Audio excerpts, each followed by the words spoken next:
Hello and welcome to America Can We Talk? I'm Debbie Georgatos. Today we're going to talk about Karl Rove versus Donald Trump on the GOP worldview, the Russia hoax, the truth about when it started, who was hurt, and how to fix it, Unplanned, the movie, and as always, why it matters to you. Stay tuned. I am America, one voice, united we stand. Debbie Georgatos, host of America Can We Talk, is an author, attorney, and political analyst whose mission is to inspire the American political conversation about preserving liberty in the best country on earth. And hello again, I'm Debbie Georgatos. Welcome to America Can We Talk and to today's First Five. You may have seen over the weekend, or maybe it was the end of last week, Karl Rove, the esteemed Republican consultant, put a piece in the Wall Street Journal entitled "Move On from Robert Mueller, Mr. President." Karl Rove has been the political consultant guru of many Republican candidates for decades. He's actually a Texan, and he has come out strong. It's the most amazing thing. It's kind of as a strident moderate, but come out strong, essentially telling President Trump that he needs to move on from the Mueller report. His basic argument is that people who are rooted and grounded on the Democrat side will forever think somehow Trump colluded with the Russians, and those voters are going to stick with the Democrats no matter what.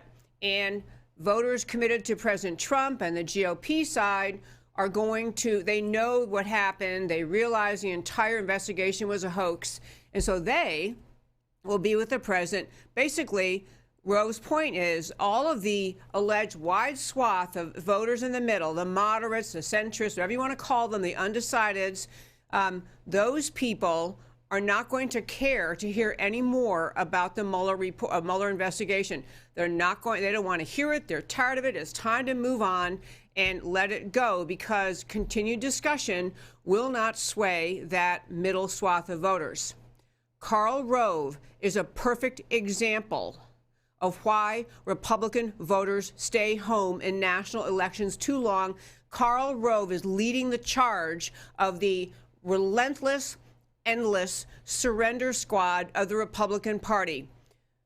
What happened in this country since the time that the mob inside of the DOJ and the Department of Justice and the FBI began breaking law, began making accusations about a Trump-Russia collusion, using the forces available inside the powers that be inside the federal government to spy on political enemies. From the moment that started, that was the beginning of a coup. It was the beginning of an effort by people inside the Department of Justice and the FBI to take away the most precious freedom we have in this country, the freedom we have to choose our elected leaders. The determination of those people, the mindset of those people was, they are the ruling elite. They tell us they know better than the American people who should be president. And so the entire Russia collusion hoax cooked up inside the FBI, Department of Justice, along with many players outside of those agencies, including John Brennan, all of that was all wrapped together a coup attempt. I would agree that with Karl Rove that there are probably a lot of voters in this country who are tired of the latest Mueller, revelation, the latest leak, the latest story, the latest accusation. But I don't think nearly enough voters, especially those disinterested enough to be centrists and moderates, have yet had the opportunity to have it sink in to their thought, to have it gel and take form and shape in their thought, to recognize what the Democrats tried to do, what this coup tried to do. This was an effort to It was a grotesque misuse of the power of the FISA court, the power of spying on American citizens, misuse of access to the NSA database, all for the purpose, all determined to to dictate the outcome of the 2016 presidential election, to attack people the political opponents of the president, and the wrongdoing, the nefarious and potentially criminal wrongdoing on the American left very likely goes all the way to the top, all the way to Hillary Clinton and ultimately President Obama. We don't know that yet, and we won't know until there's an investigation, but there needs to be an investigation for the simple purpose of everyone in this country understanding just what this was, which was a coup attempt. So you probably saw that President Trump gave a speech last week, a rousing speech in Grand Rapids, Michigan. I'm going to play, we have kind of two sets of clips, and I'm going to play first, if we have my incredibly wonderful producer, Matt. There we have him. You know, massive crowds in Grand Rapids. The speech, by the way, was full of kind of Trumpisms of, this was the greatest victory ever, I'm the greatest. I mean, you know, the Trump stuff. But I want to play just segments of what he had to say and then talk about it. So go ahead, President Trump. This has been an incredible couple of weeks for America. And after 3 years of lies and smears and slander, the Russia hoax is finally dead. The collusion delusion is over. The special counsel completed its report and found no collusion and no obstruction. The crazy attempt by the Democrat Party and the fake news media right back there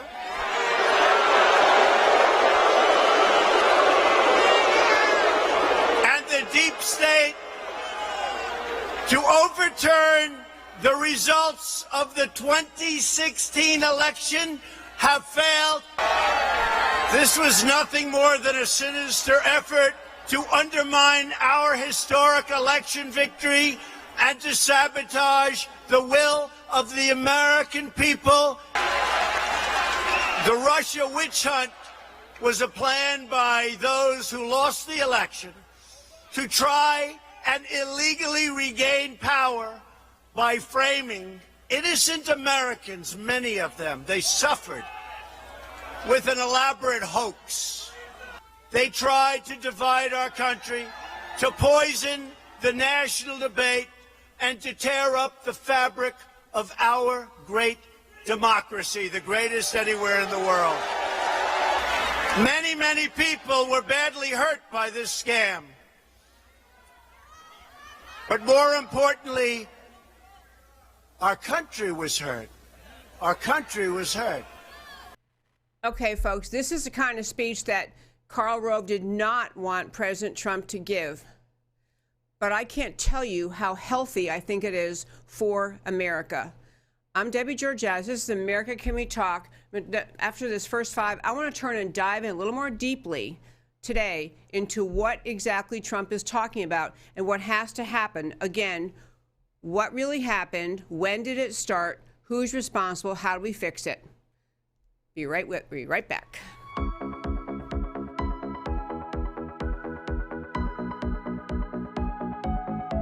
And welcome back to America Can We Talk? I gotta tell you, folks, I think this is just a fabulous time for the president, for President Trump, to really try to bring home to the American people what happened during it wasn't even just the 2016 election cycle. He was elected in 2016. The Trump-Russia collusion thing, though, when you really start to dive in, to go back to the beginning of what happened, it was beginning in the year 2015.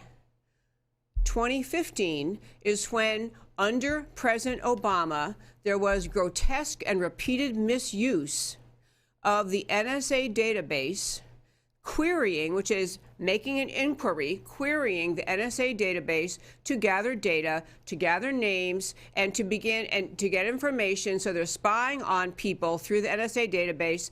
They used information from that and then went forward with just all sorts of nefarious wrongdoing, spying on their enemies. The NSA database, to be clear, is there for, it is not for the use to which the Obama administration put it. It was not, that's not the purpose.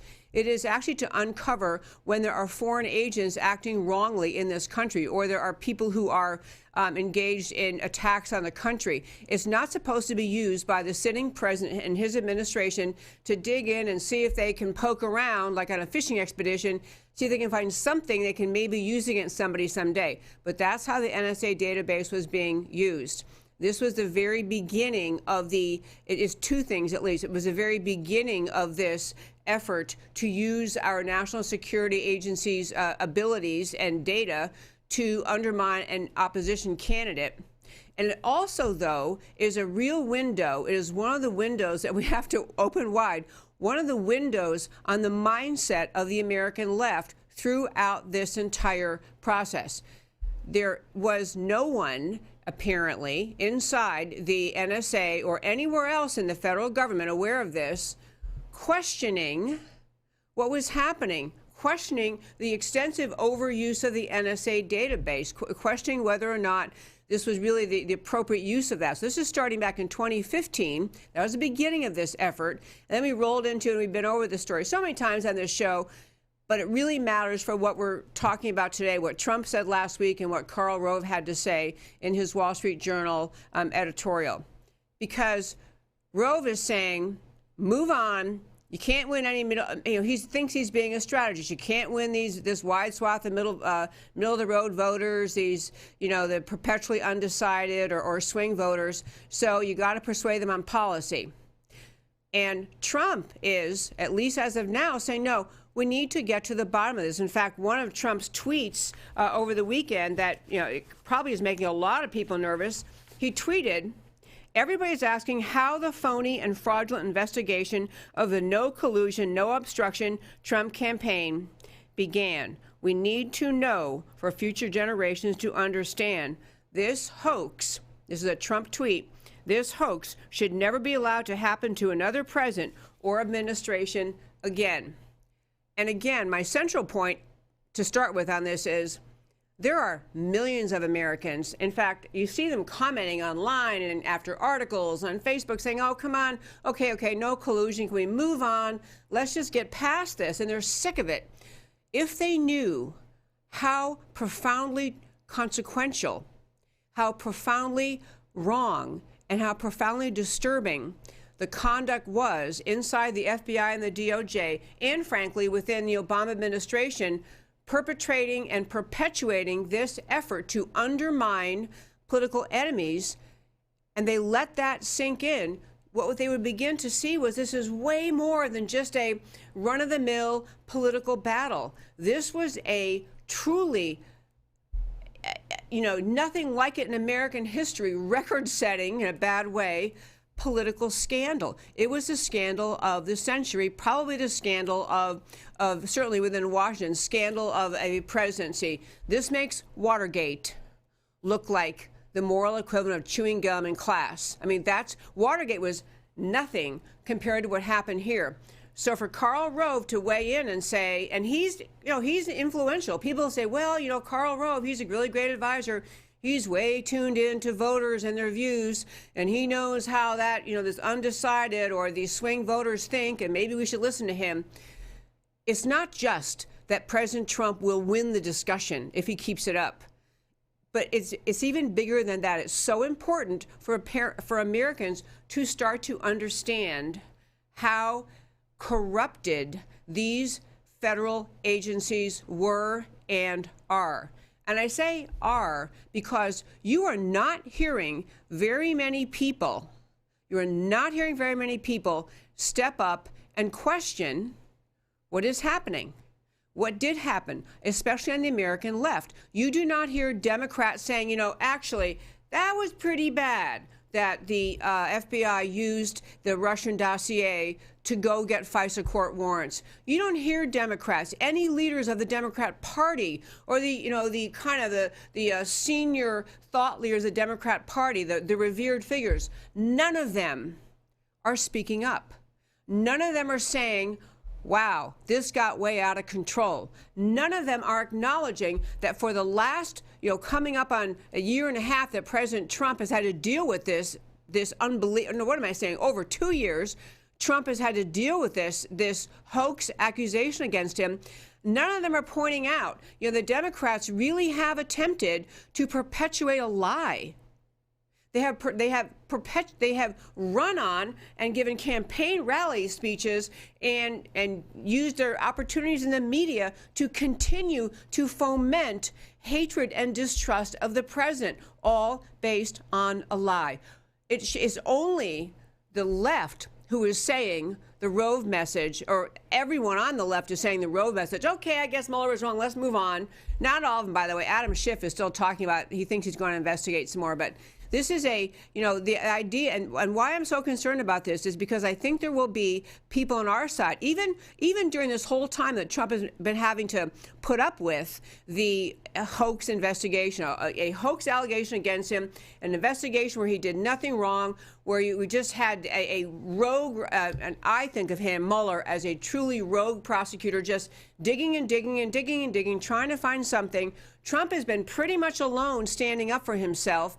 A few allies in the U.S. House, a few allies in the Senate, but very few. Mostly what you have were people on our side kind of standing back, except for brave people like Jim Jordan and Mark Meadows and Devin Nunes, a small cadre of Republicans standing up in the middle of this coup and saying, this is wrong. We have to stand up. We have to fight back. We have to understand how this got started.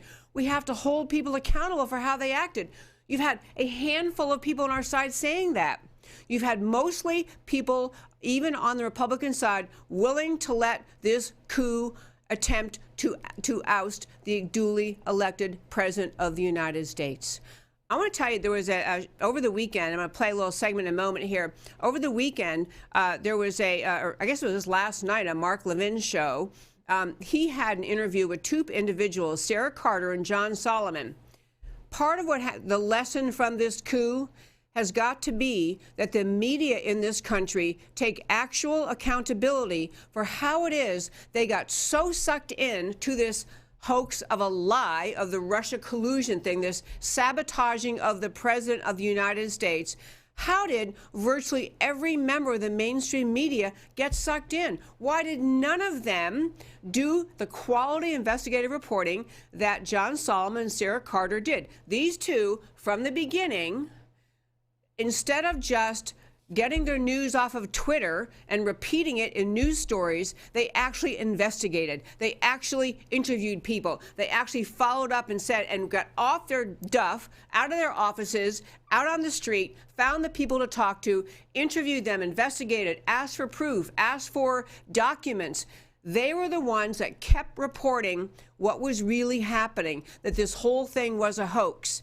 They interviewed a Mark Levin. We're talking about what it's going to take to get the reputation of America's media back, and also what reporting really does mean, what it means to be an investigative reporter, to be a truthful reporter.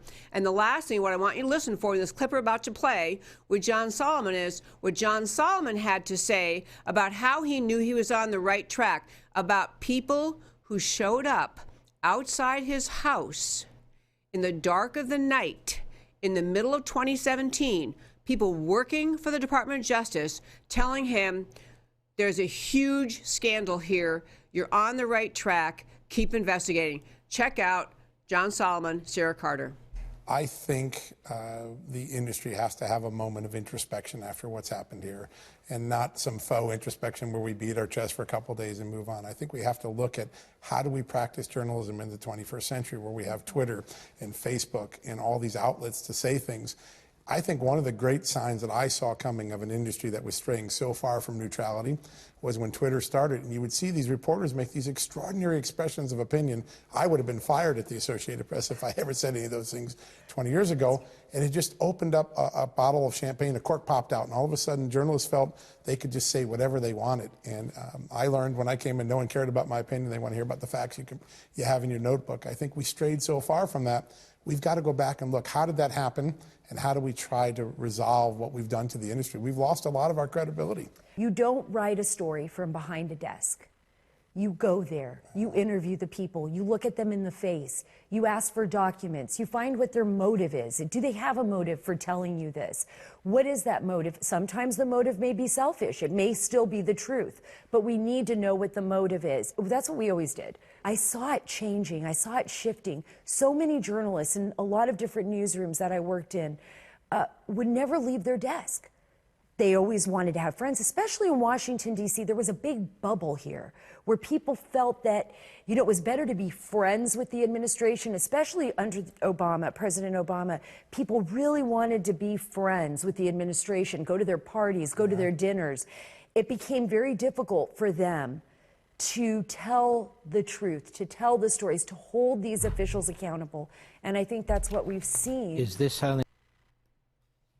Okay, this was those two people. In fact, I had the chance to meet Sarah Carter at a meeting last year.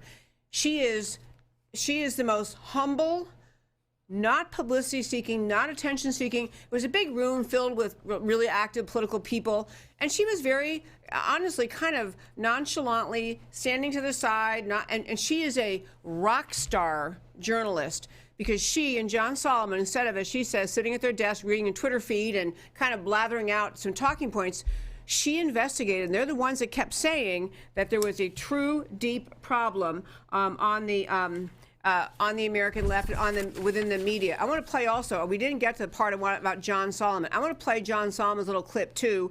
What happened to him outside his home by his mailbox. Here's John Solomon's last little piece from the Mark Levin show. Oh, I'll tell you a story about a mailbox, which occurred at my home. It's seminal to the Russia story. Sarah and I had just begun working on what we called the NSA abuse stories where we were working. And unmasking it, we had just gone on television on Sean Hannity's show that night. We talked about this sudden rise in unmaskings. And I drove home, I got to my mailbox, pulled in my car, there was a blue sedan sitting outside the mailbox, and there were two gentlemen, clearly intelligence officers, somewhere from the government. They never identified their names. And they stepped out and they said, "Are you Mr. Solomon?" I said, "Yes." They said, "We just saw you on Sean Hannity's show. We wanted to talk to you for a second. We can't tell you much because most of what we know is classified, but we will tell you this. If you keep digging, you will find out that the United States intelligence community was used for a political opposition research project, and we are deeply concerned." And I said, "Well, why are you concerned?" We need these tools, things like FISA and the NSA, to capture bad guys. And if we misuse it for political dirty tricks, we won't have those tools when the next terrorist attack or the next spy shows up in town. We need you to go find out what happened. And that's all they told me. It was about 11:30 by the time we finished the conversation. I ran in, I wrote this long email of everything I could remember. I sent it to Sarah, hits the box about 2 o'clock in the morning. She's still up. She responds right back. But that's how we got started into really understanding this was much bigger than just an unmasking scandal. It was huge. How long ago was this? Oh, was that 2017? March of 2017. Okay, March of 2017. And this is, I love this story. People inside the FBI show up at John Solomon's house in the middle of night, March of 2017, to say, "You're on the right track. What you're writing about is what happened." Despite all the denials by the mainstream media and all the denials by prominent Democrats and all the outrage expressed by elected Democrat officials, you're right, John Solomon. You're on the right track. And they, John Solomon, Sarah Carter, pushed and pushed and pushed to be sure this story got out there. They investigated and reported the truth. So I think these takeaways from what, the Mueller thing, because this cannot be the end of our country's digesting of what happened under the Mueller investigation, digesting what happened inside the Department of Justice. In fact, on the Department of Justice stuff, I want to mention two other things. One is that, Mueller got started, and there were all the things we talked about many times, the use of a campaign smear piece created by Fusion GPS as the basis for the issuance of a FISA warrant to start spying on people, and then, of course, spying on whoever those people are talking to, with the end game being, of course, that the entire Trump team was being spied on by our own government at the behest of the FBI. It appears grotesquely dishonest presentation to the FISA court of what evidence they had to justify the issuance of the warrants. I mean, we just had serial. It was like it was a rolling coup for over 2 years. A rolling, ongoing coup attempt to take down a sitting president. And it cannot be simply, and I have to tell you, I was thinking about this on the way over here in the car today.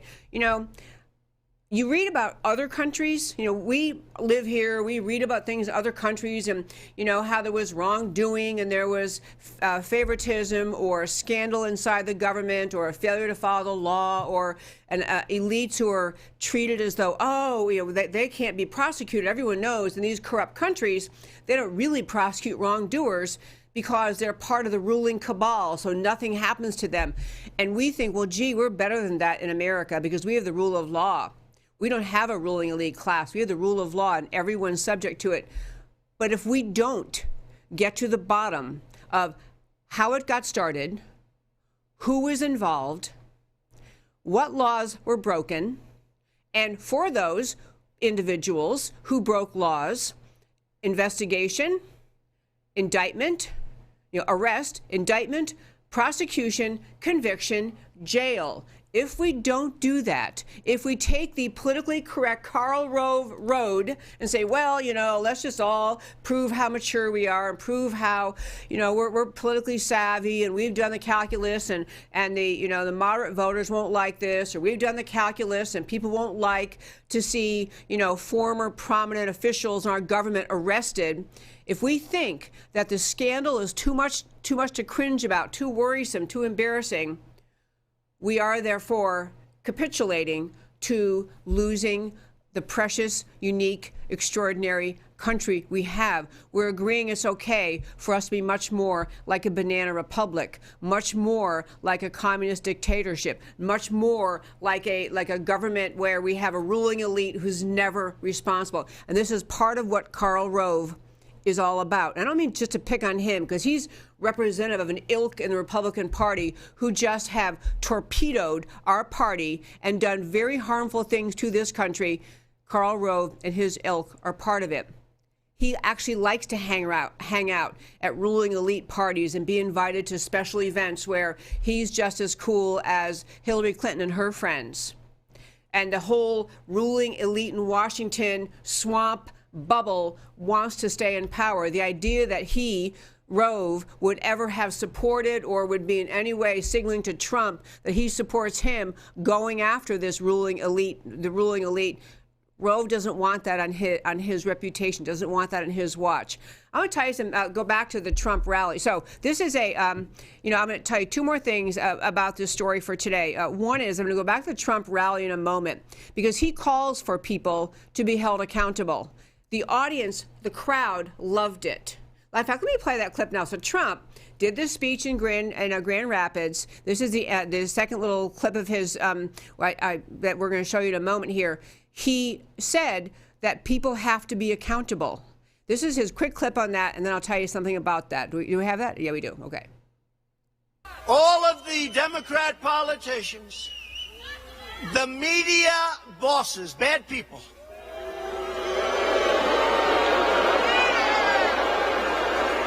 the crooked journalists, the totally dishonest TV pundits, and by the way, they know it's not true. They just got great ratings. By the way, their ratings dropped through the floor last night. Did you see that?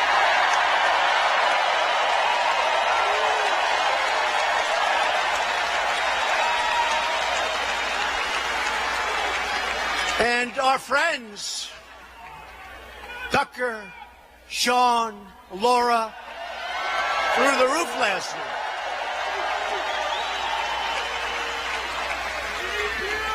And all of the current and former officials who paid for, promoted, and perpetuated the single greatest hoax in the history of politics in our country. They have to be, I'm sorry, they have to be accountable. Just think of it. A fake, dirty dossier, millions and millions of dollars paid for it. By who? Crooked Hillary Clinton, the DNC, and the Democrat Party. Think of it. This is what they is. Okay, obviously this is a Trump-friendly crowd. I'll tell you something really, really cool about that crowd. You know, Donald Trump has, in fact, I think it's the guy who's going to be his campaign manager in 2020, Brad, I don't know if you say Parscale or Parscale, but anyway, Brad Parscale, the guy who's going to run Trump's campaign in 2020. When people buy tickets, they get tickets to go to this Trump rally, as all those people did. And again, like all of his rallies during his campaigns, packed to the rafters, thousands outside who couldn't get in. They are required, when they get a ticket, to give the campaign their cell phone numbers. As part of your registration, give them your cell phone number. They, Parscale and his team, use the cell phone numbers to then check on those people's voting records to figure out if they vote in Democrat or Republican primaries, or are they registered Democrats or Republicans. That audience there that Trump is talking to, just this past Friday, I think it was, I'm not sure what day that was, Thursday or Friday, that crowd was 34% Democrat. Trump's, you know, he's just not a typical traditional GOP candidate, clearly. Not a typical GOP traditional president. He is really a stand-up for America president. He is drawing Democrats to his rallies. Also, there was polling after the Mueller report came out, like 68% of Americans said, of likely voters, that the Democrats in Congress need to accept the Mueller report, that there was no Trump-Russia collusion, and move on. So Trump's got the wind in his back at this point. He is, you know, the people are with him. They realize that his presidency has been marred by a complete lie. And they also realize that he's really taking the country in great directions on many, many, many issues, many levels, whether it's border security and making the military strong again and cutting taxes and bringing jobs back. He had a big spiel in the speech about all the jobs he's brought back. The point is, Trump is making a lot of Americans really happy. And again, the idea that Trump is going to be hurt by demanding that justice be done, investigations be completed, is just wrong. In fact, part of what the Karl Rove mindset, I started on this path a moment ago and I didn't finish my thought. Part of what the Karl Rove mindset is the same mindset that has cost Republicans elections in the past. If you ask Republican voters, especially conservatives, why didn't you vote? Why didn't you turn out? They say Republicans never stand up. They never fight. They never fight for what they should. They never fight for what they promise they'll fight for. Well, this is Karl Rove showing what those voters are talking about. This is Karl Rove, probably among if you had to name the top 10 consultants on the Republican side in the country, he'd be on anybody's list. And his worldview is, take the safe route. Don't say things that might upset people. Certainly do not rock the boat if it may end up with indictments of high-level Democrats in this country. Can't do that. Take the safe route, move forward, talk issues. Now, Trump is going to talk issues, and he's going to do issues. Trump is just a doer. He's not a, you know, he's a doer. He's a move things forward kind of guy. But I'm just telling you, folks, I think that this is a great opportunity for Trump to really help the American public see not just how deeply wrong this hoax against him was, not how deeply rooted the opposition to him was, but really what the swamp is like, what the ruling elite class in Washington is like. They thought within that cabal that perpetrated this coup attempt, they thought they had the right to use whatever powers they had available to them, legal or not, to put in place the president they wanted, to take out the president they didn't want. They had no respect for the idea that we actually still are a country with a rule of law and the idea that we, the people, choose our leaders. The arrogance is breathtaking. Trump is right to expose it. And the last reason Trump is right to push for a full investigation, and he mentioned this in his speech too, but he said people were hurt. I'm telling you, folks, you know, we know the few people who actually got arrested, the few Americans who actually got arrested. We know the Paul Manafort story and Roger Stone. went over them many times. But, you know, there are and most of them, when you hear people say, oh my gosh, but there were like, you know, dozens of indictments, they're almost all Russians who had no connection with the Trump campaign, who did come here to America, engage in things apparently illegally, attempting to undo the Trump campaign, but had nothing to do, undo the Hillary campaign, but had nothing to do with the Trump campaign. So the Russians are not part of Trump-Russia collusion. They were just, you know, they just showed up in America and did bad things, and they'll never be indicted. I mean, they've been indicted. They'll never be prosecuted. They won't be arrested because they live in Russia. It's a small handful of people connected with Trump who actually got prosecuted, and none of them, the things they were prosecuted for, had anything to do with Trump-Russia collusion. But it doesn't mean that lives were not hurt and lives were not destroyed. We've been several times in the show, I've talked through Lieutenant General Michael Flynn, still doesn't know what his future holds. Still, I mean, caught up in the Mueller perjury trap, still not able to know whether he's going to have to serve jail time. He's lost his house. He's lost it. I mean, he has been put to financial and personal ruin. A noble warrior, patriot guy is one of the victims of this coup attempt, this sabotage Trump attempt. There's this hoax that the left pulled off.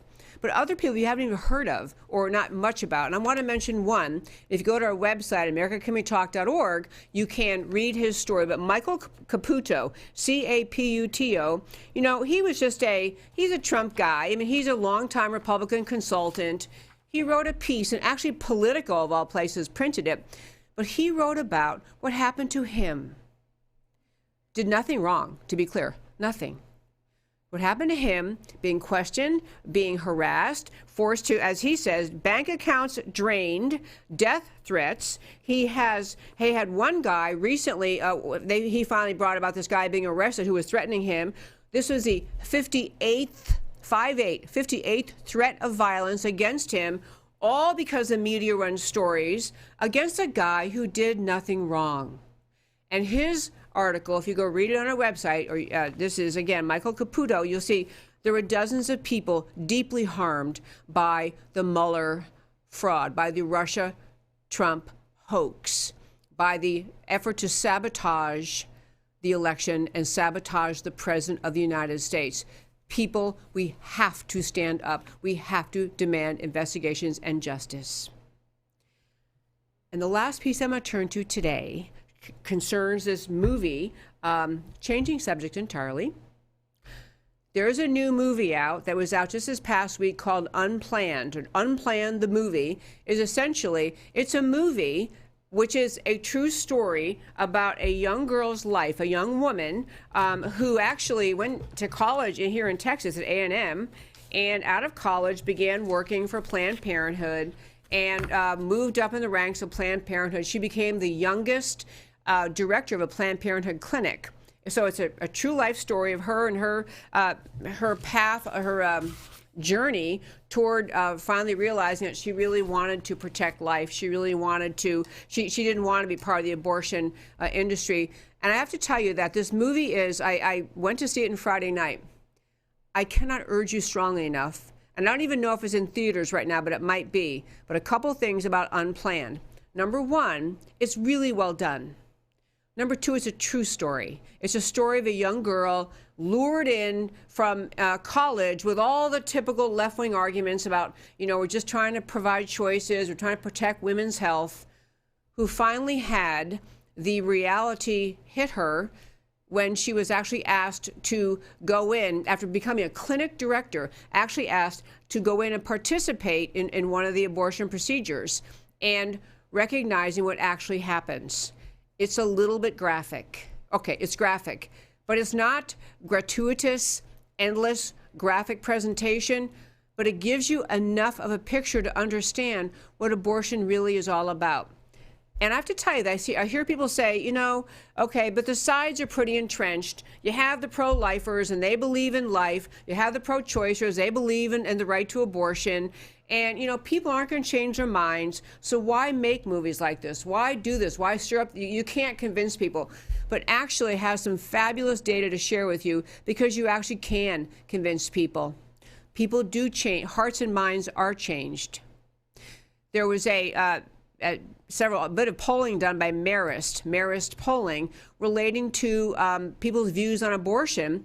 And right after the news was making the headlines back east, where several governors had come to the, brought forth, in fact, in New York State it passed, Governor Cuomo in New York it passed, and in Virginia at the last minute the bill got tubed, but they were bills authorizing the post-birth killing of babies who managed to survive abortions. I mean, babies born alive, as my friend said, you're sitting there looking at a baby, and the statements and in media interviews, unapologetic, by representatives of their state legislatures, by the governors, of essentially, yeah, if a baby survives abortion, we're going to pass a law to be sure that the abortion doctor knows it's still legal to kill the baby.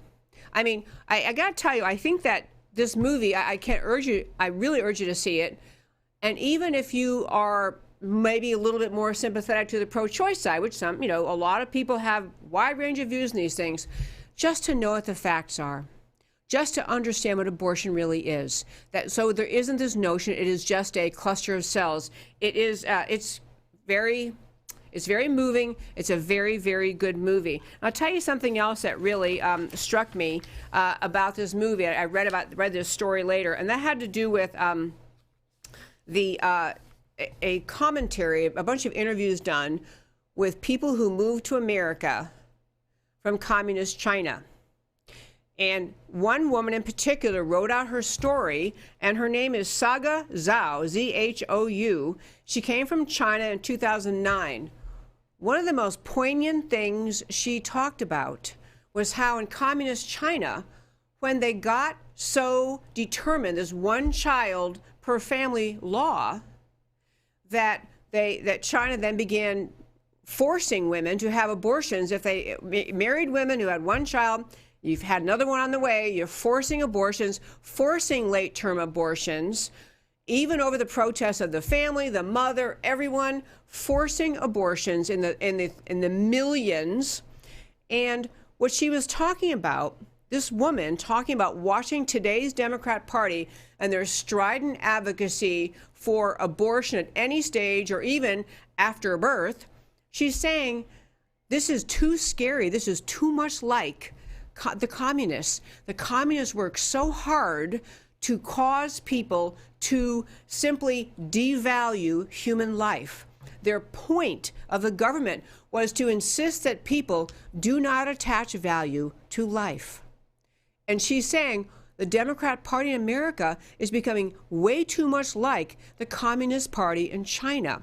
Again, her article, the article about her interview, is at our website, americacanwetalk.org. There is a true, just vital need for people in our country to take a fresh look at how radical the American left is in insisting on the fact that life in the womb, life just outside of the womb, simply has no value.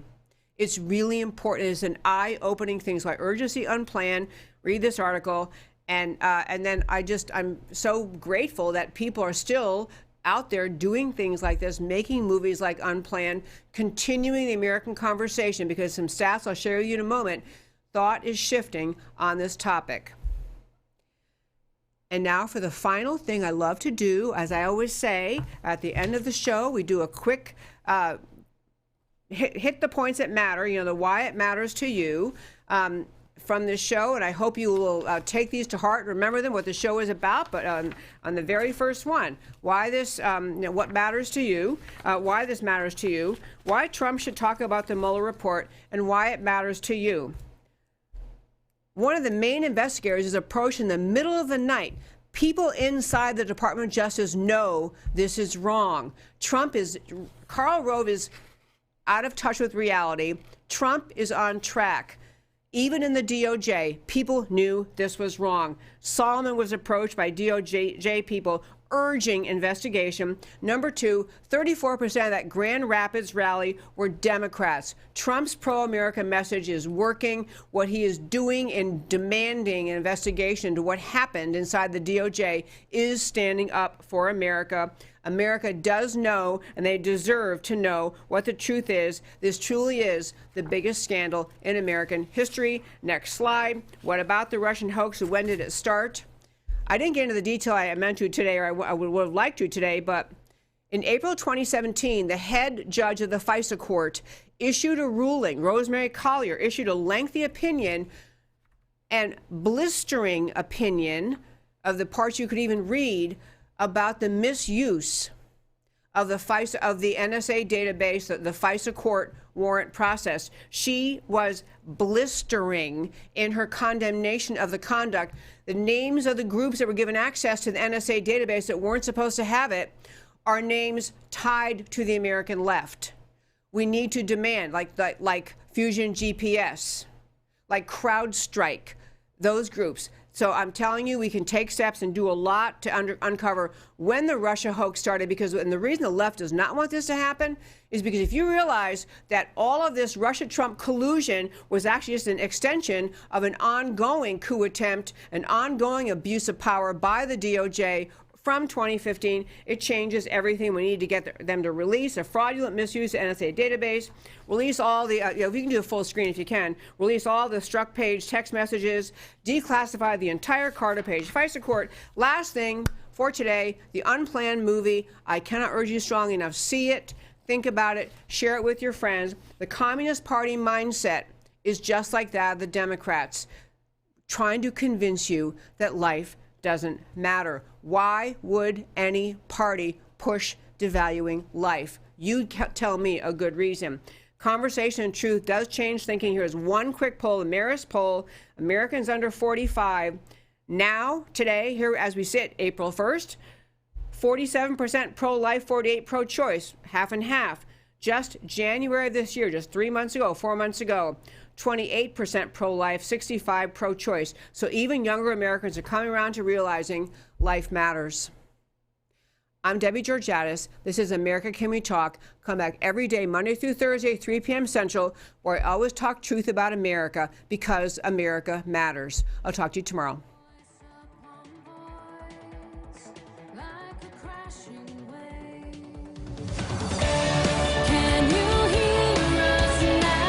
America Can We Talk? Truth about America.